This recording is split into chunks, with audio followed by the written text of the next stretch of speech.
Hello, I'm Theodora of Theodora Goes Wild, a knitting and crochet designer from London, and this is my sheep jumper. This is a design in Intarsia, working lots of different colours on separate balls of wool. And today I'm going to be showing you the technique to work bobbles, these lovely bobbles. The pattern is available on Ravelry, Etsy and Lovecrafts, and I'm going to show you where to put this bobble now. Okay, I'm going to knit to where I need it. So on my pattern it says knit 3 and then work a bobble. So here we go. So on my 4th stitch I'm going to knit into the front, into the back, into the front and into the back again. So now I have 4. So turn the work and purl those 4.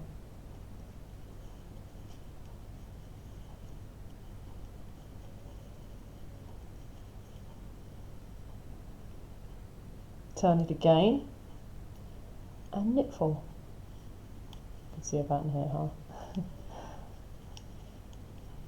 And one more time, turn, purl 4.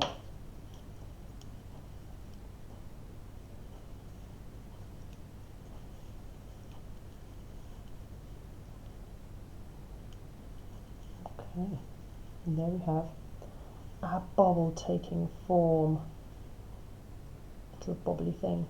Right, so now to decrease and get back to that 1 stitch, you have to work the stitches together. So I'm going to knit 2 together, knit 2 together again, then I've still got 2 and I only want 1.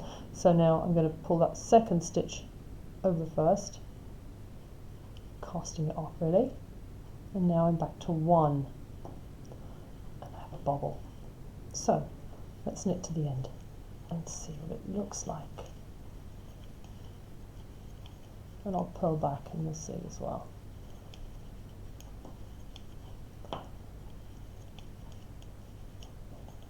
This design calls for chunky weight yarn, which I think is quite nice because the pattern works up quite quickly, which always helps. Although it keeps me going anyway. I can see my work growing quite quickly. There's my bobble. Right, let's purl back and see what it looks like. And there it is, sitting nice and bobbly.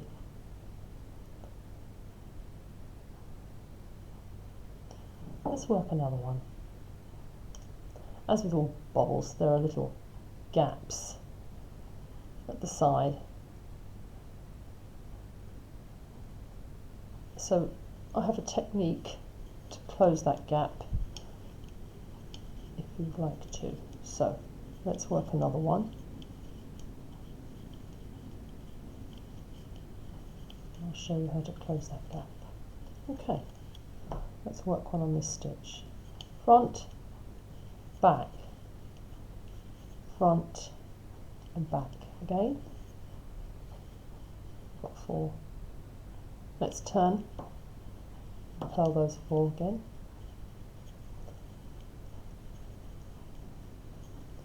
And now let's turn and knit them.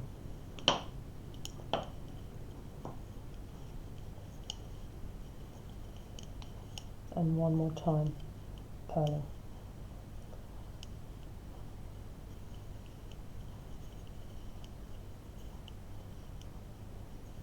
Right, now let's decrease.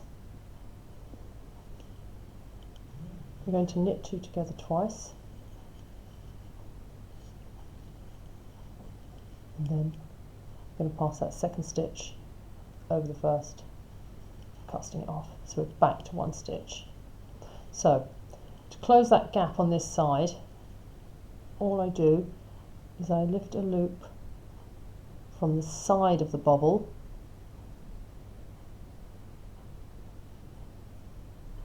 and I lift it and I put it on my left hand needle and I knit it with the next stitch. So pick up a loop on the side of that bobble and knit it with the next stitch.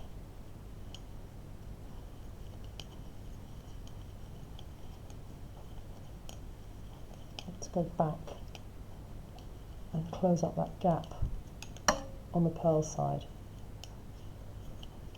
Let's work to where our bobble is.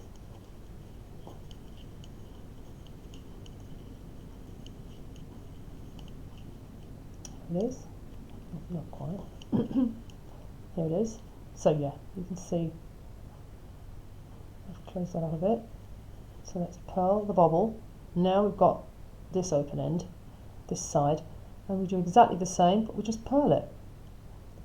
Let's pick up that loop, put it on the left hand needle and purl it with the next stitch. And there, it's closed it. Let's compare the two.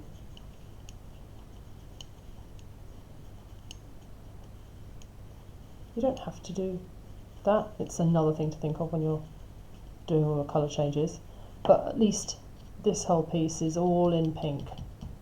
So you might fancy doing it just for... So the difference between them, there isn't really much. They're both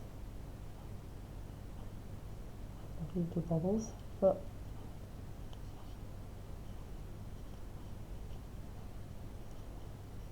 that's another way of doing it.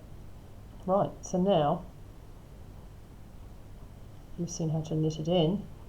If you don't want to do that, or if you forget, you've done a few rows and you haven't put the bobbles in, and you're like, oh no, I'm not unpicking it all, you can just make them and sew them on. So let me show you how to do that.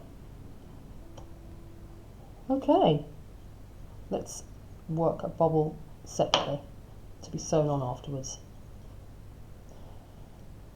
Right, we're going to just use a slip knot, and we're going to, into that, we're going to knit, and we're going to do exactly the same as we would if we were working on the piece. We knit into the front, back, front, and back of it.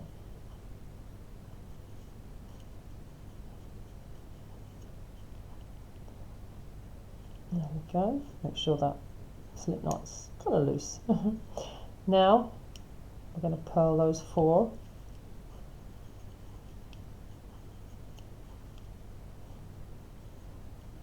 Then we're going to knit the 4. Again, try and keep the tension nice and loose.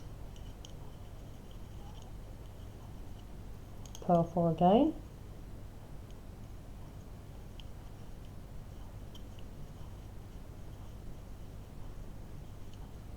Now I'm going to create our bobble.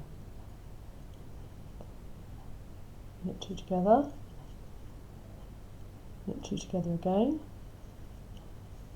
and pull that first one over the second over the first, cast it off. There you go. So it looks like a flat piece-ish. We've got a bit of bobbliness. What you're going to do then, leave yourself a long tail, and then you're going to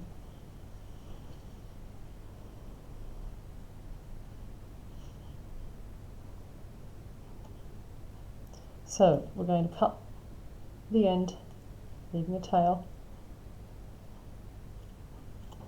I'm going to thread it. Well, I'm going to fasten it off first. Put it through. And then we're going to thread our tapestry needle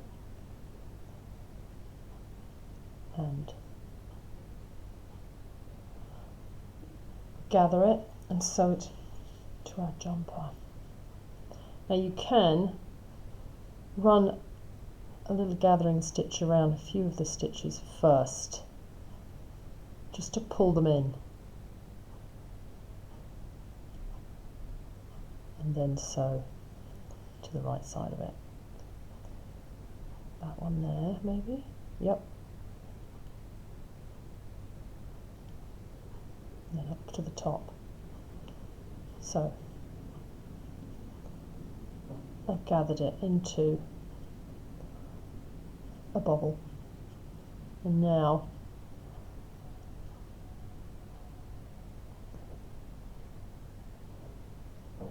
that can now be sewn to a jumper. Or even yours. There we are. Oh yeah, again, go around and just secure a few of those.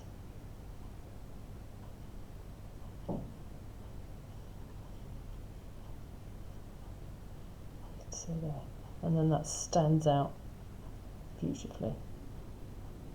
You don't need too many stitches. So that's if you forget to work those bobbles on the fabric as you go.